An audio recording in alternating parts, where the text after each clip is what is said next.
So, very good evening to everyone and a happy Diwali to all of you. So, after a big gap, again, we'll start with philosophy session and we have finished the chapter number 26 from the Kant's philosophy.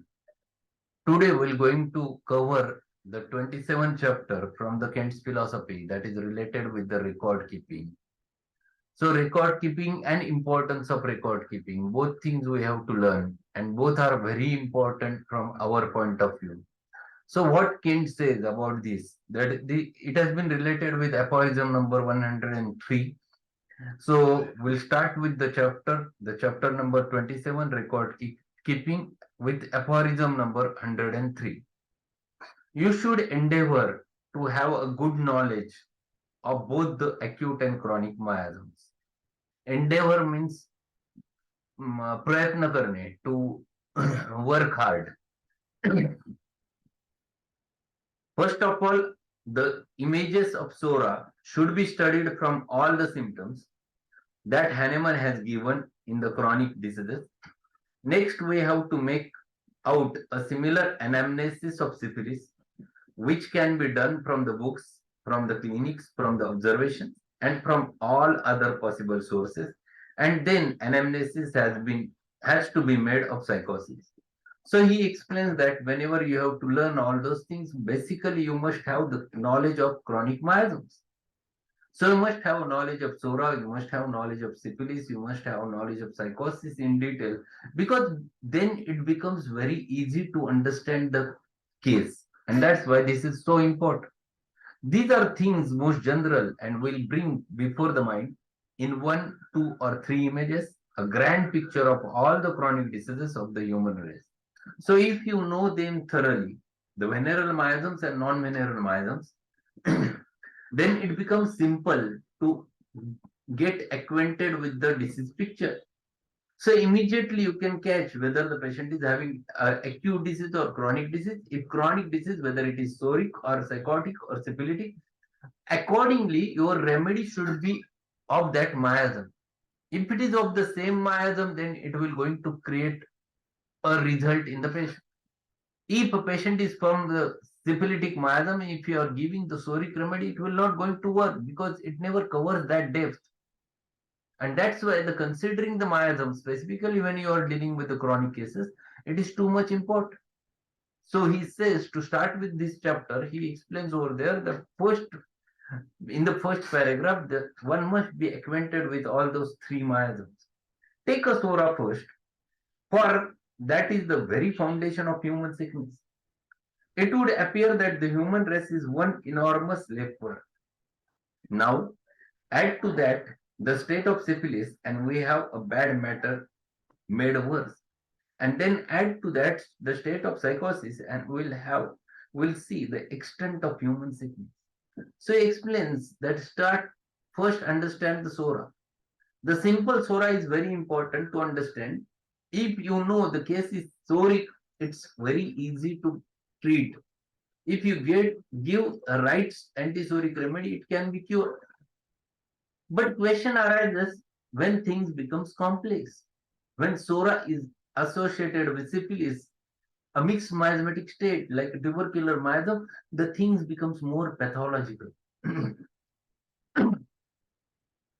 From simple Sora, it turns towards the pathological tubercular miasm. If the psychosis get added over there, then it becomes a bigger complex, the soro-psychosyphilitic complex. The pathology becomes more difficult. So for that purpose, it is necessary to understand exactly the miasmatic state of the person, and then you have to think about your remedy. Then it becomes simple to approach. We then have to advance and carefully study each of the acute miasms from the books, from observation, and from every source of information, carefully arranging it on paper so that it can appear before the mind as an image. Then he turns toward the acute miasm. And he says that if you want to learn the acute miasms, again you have to understand the acute miasm right from observation, clinically examining the patient, reading it from the books, journals. Then if you get acquainted with the acutes also, Then there are two varieties, recurring and non-recurring. That also we have to find it out. Further, he says, smallpox has a features and it can be made to appear as an image before the mind. So with all the acute miasms, the infectious diseases, cholera, yellow fever, etc., diseases that have heretofore appeared in epidemic or endemic form. These have all to appear before the mind as images. It may be said of them that they are the true diseases seen by the examination of the totality of the symptoms. No physician can know too much about the images of the given sicknesses studied from the symptomatology. The older book presents to the mind of the physician the very best images of disease because they describe disease by symptomatology, and this is best information that can be obtained. Nowadays, patients are not permitted to tell their story in the language of nature. The physician says, I do not want to hear that. Talk on the part of the patient interferes with his prescription writing. There is no writing down of the case. So what he says that when you deal with acute or when you deal with the chronic, what is needed is writing down all the things. Acute should be written in an acute form, but there should be record keeping. You must know what the patient has presented. And if it is there in your recorded form, then for the follow-up, it becomes quite easy to catch what was the patient's state when he presented first time and what is the present state of the patient. You can compare, you can think whether we are on right path or we are on wrong path. Unless and until we have this record keeping, it is not of any use. And this is not followed in the rest of the pathies. They never keeps their records. It is written directly on a prescription and they just write down the diagnosis, the name of the disease, which is not important from our point of view. Because with the name of disease, you are not prescribing. With the name of disease, you are only understanding what disease process is. With the name of the disease, you can get acquainted only with the disease process, but not acquainted with the medicine. Your medicine depends upon the patient's symptomatology. Where is the location, the sensation, the modality, the concomitant, the mental state, the physical state, everything which you have to take into consideration. And if you would have written over there, even in acute case, and when patient comes next day, then if you read what was there in the earlier state and in today's state, then it becomes quite easy. And for that purpose, record keeping a, plays a very important role in the homeopathy for acute as well as for chronics. Now take, for instance, one of the clinics here. How do you remember from day to day, from week to week, what had been given to each patient? So he's explaining if you go to the clinic and you just have not kept the record and patient comes again and again. And whenever patient comes, you cannot recollect what is given to the patient every time and why you have given such and such. Without the record keeping, it is not possible because human brain cannot keep all things in the memory. There is no importance attached to that in the old school. It is simply their object to give the patient a big dose of medicine.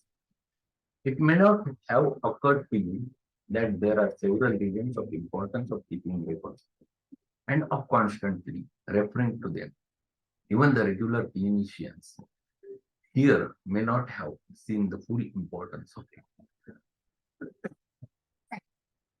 So it is quite common in allopathy that they never keep the records.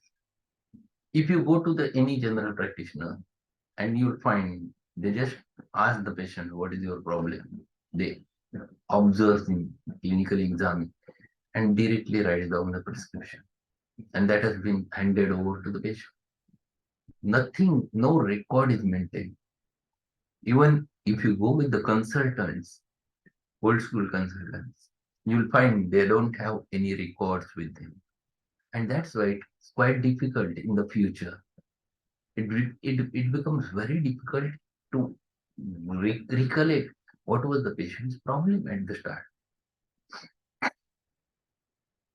He gives one example. But suppose a patient that I have been considering for 3 years is partially cured and she has done remarkably well, has been restored from an invalid to a good wife and mother, but is not yet cured. Now, for some reason, she goes to the hands of another homeopath. What can he do without ascertaining what I have done for her? It is important for patient when living in the same town to be faithful and true to the physician who has done her the most good. The conscientious physician will not feel like taking another doctor's practice in that way. I am not so conceited that I should feel like taking up the work of another doctor who is able to do good work. Men who think more of getting money than anything else will jump in and prescribe for your patient. So he's giving example. If you are a homeopath, if you are treating any case since last 3 years and you are on a very good way, you are treating and patient is improved a lot. And now patient goes to another homeopath. You should be conscientious enough that you should tell the patient that if your physician has done a good for you for at least 3 years, at least for 3 years, then the most important thing is that you must remain with him. Because if I will start case and I don't know anything what has been given and I will start directly with the remedy, new remedy, it may spoil your case. And he should be conscientious enough to tell the patient, let you should be with him only. If he is giving you good result, just wait with him. And this is very important because the whole record is there. 3 years record is there with the homeopath. That is the importance of record keeping. I'm practicing since last 32 years, and I am having records of the all the patients right from the first patient in my computer. This is too important. Oh, whenever a patient returns, I had just day before yesterday I had a case, and she came to me in 2010, and thereafter she directly came day before yesterday. And at that time she was not married. Now she is married, and her name is different. But she told me, doctor, you have treated me at that time, and because of you, my rheumatism was settled at that time, and now I am having such and such problem. So I was able to go to that record and able to catch yes what I have prescribed for her. So it's the too much important if they were there with the record keeping. The physician ought ever after to have this image before the eyes. The physician ought ever after to have this image before the eyes to serve as the basis to the treatment, especially where the disease is chronic. Without records, you are at sea without compass or rudder. With a record, Hahnemann says he can then study it in all its parts and draw from it the characteristic marks, that is, you have the nature of the disease continuously in mind. When the image of the disease has passed from the mind, its very nature is gone. And that is the most important thing of the record keeping. If you keep the records, then it is very, very, very important. Very important. Because then you can analyze, then you can think, then you can go through whole case again. I had a patient who was not getting results to my satisfaction. Patient was better, but I'm not getting the result which I have expected. So it is always better to go through the whole case again.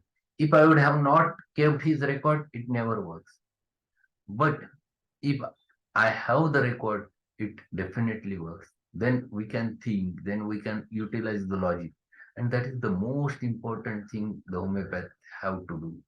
And that's why importance of record keeping is important. There was one question by Shahrukh, do you record voice while taking the case? No, I never record the voice of each and every patient.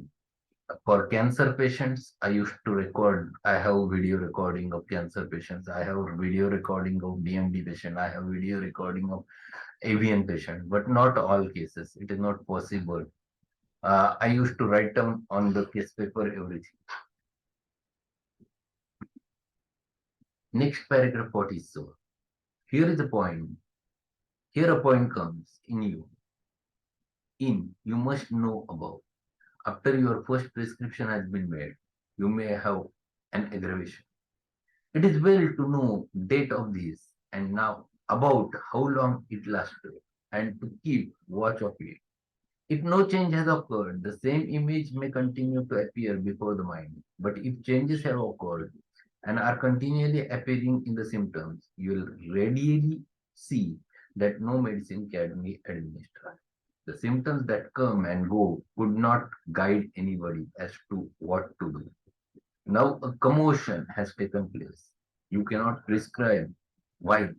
This commotion is going on symptoms are changing place that are coming and going for perhaps 1 to 3 weeks after that prescription. You have to watch and wait. Notice when the symptoms begin to roll into order. Then another dose of medicine is needed. These things takes place only after administration of remedy that was pretty high enough to take hold, and case falls into order only when the patient needs another dose. See, if you have record with you, then it is quite easy. Then it is quite easy to find it out exactly what you have prescribed, whether your remedy is acting in a proper manner, whether it is not acting in a proper manner, what remedy you would have prescribed, what is the action of it, what is the pace of it, whether the patient is doing well, whether the patient is doing well on the with the basically according to Hering's law of direction of cure, whether the patient is going against Hering's law of direction of cure. If you can analyze the case in the first follow, and this is possible only if you have the records. This is too important. Analysis of the case after the first prescription is too important to get exactly knowledge about the patient reaction of the patient to the medicine. And for that purpose, it is too important to understand all those things. So record keeping has a much value in your practice, and all those things matters a lot in your practice. There are many patients who comes to you after 20 years, after 25 years, and then if you have record, then you can go into the history, then you can find it out what patient had, and then it becomes quite easy for you to think about the patient's evolution of the disease, whether in what way he has developed the disease, now how he is at present. All those things you can compare if you have the records, and this matters a lot. So he is explaining all the importance of record keeping while explaining and delivering this lecture. And then he says, suppose a patient has been sick 3 to 4 years with a train of symptoms, and on the way to visit you from a long distance, the patient is taken worse and the homeopathic physician is called in. The patient gets a dose of medicine and improves wonderfully. Now, what are you going to do? You do not know what it was, and you write to the physician, but he has forgotten what it was. What a confusing state that is. Is it not?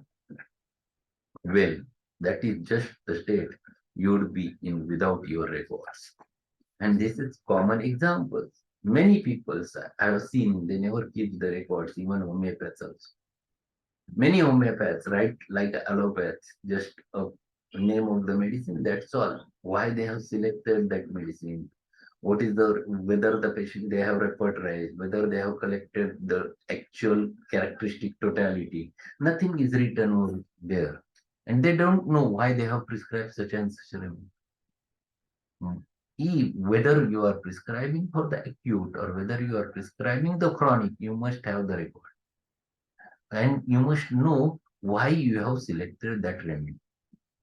Even in acute, I have the totality of symptoms on my case paper. This is too important. If we have that, then it is possible. If we don't have that, it is not possible. And this is what he explains over there, the importance of record keeping. You because human memory is too small, which cannot recollect each and everything about each and every patient. You cannot recollect each and everything about single patient. Then how can it be for the number of patients? And that's why it has an important role, that is the record keeping. And then he further adds, there is, I have been led to feel two great carelessness, often among our best men in transferring cases from one town to another, from one physician to another. A habit that has existed between another Hahnemannian and myself has been pleasing to us both. When one of his patients has been transferred from his care to my care, and he has told me what remedy the patient was on, and I, in the same way, when sending patient to him, have mentioned the remedy the patient was on. It is duty of the physician to furnish such information when patient leaves the city to go under the care of another physician. It is the duty of the physician to transfer such patients to good hands, if there are any good hands to transfer him to. And this is another importance which is mentioned. If your patient is transferring to another city for some reason, and then you have to hand over that case to another physician, you must tell them that with what medicine he felt better, what medicine he came out, so that it will be better for the next physician to go along with. There should not be confusion in the mind, and there should be this good relationship between the physicians. This is called a synergistic relationship. One is useful for another, and another is useful for you. This is a very important thing. This is conscientiousness of the homeopath. And if you have record, then you can, with the help of record, you can tell the another physician that yes, this is the treatment which was going on. And to conclude this chapter, he explains this subject is preliminary to the observations of aphorism 105, which leads to the second step of practical homeopathy. So this is the importance of record keeping, which he has mentioned, and thereafter the aphorisms 106 to 144, 45, they are related with the drug proving. We'll not go into those chapters. Tomorrow we start directly with the lecture number 31. That is the symptomatology characteristics.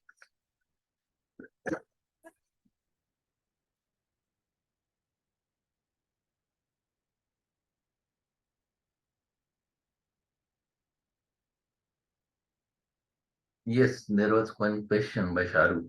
Sir, how I would like to know how to keep recording data on PC, sir. Every time after writing on paper, will you type all data on computer again? Yes. Basically, yes, I have made one software prepared for myself where I keep the whole data. I used to write down all the preliminary data along with what medicine I have given. What is the important symptom? What are the important symptoms that I used to add over there? And what prescriptions I have given, that is there in that.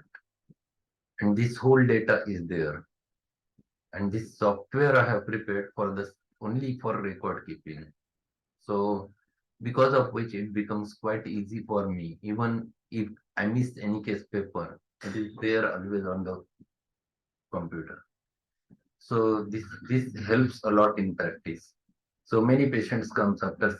I used to keep the written record only for 6 months. It is not possible to keep that material stuff every time. I have kept the records of cancer patients, AMD patients, avian patients, sterility patients. That record is there with me. But rest of the patients I never keep it. After 6 months, if patient never returns, I remove that case paper. I just check everything is there on the computer in the my software. If it is there, I spoils that case paper. So this is the way with which I used to keep the records. So we have discussed about the record keeping and importance of record keeping in today's lecture. Today evening I will going to start with Thuja again. The last lecture I have taken Thuja, but which was their file was corrupt. That's why it was not uploaded. So I will, and big gap was there, and that's why there is no connection of 15 days.